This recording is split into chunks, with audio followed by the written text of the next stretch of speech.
Guinea's leader, Colonel Mamadi Doumbouya, has given a historic speech at the United Nations General Assembly.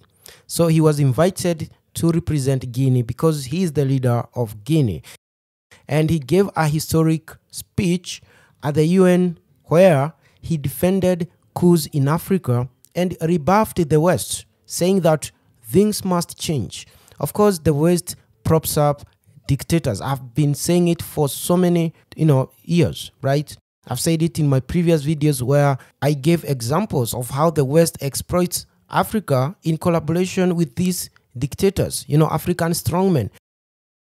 So, Colonel Mamadi Doumbouya, who was sworn in as Guinea's interim president following the coup in 2021, told the United Nations General Assembly that the recent coups in Africa are attempts by militaries to save their countries from presidents' broken promises.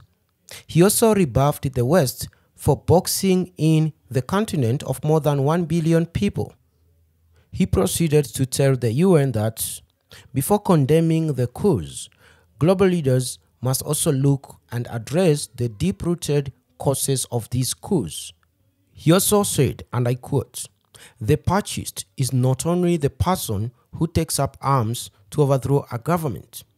I want us all to be well aware of the fact that the real putschistes, the most numerous, are those who avoid any condemnation. They are those who cheat to manipulate the text of the Constitution in order to stay in power eternally." So in this he meant the African dictators I was talking about.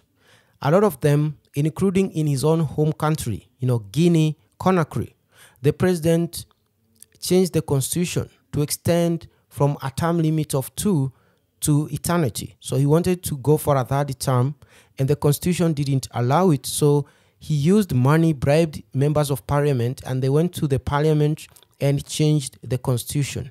They did not even use a referendum to involve all the citizens.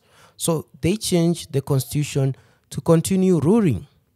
And he says that is a constitutional coup, which is never condemned by these international organizations like the United Nations, for example.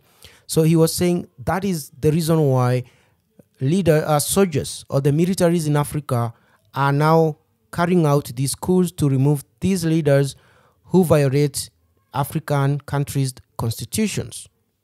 So the speech was historic and it is factual because we know this. Most African dictators have violated their country's constitution and they have never been condemned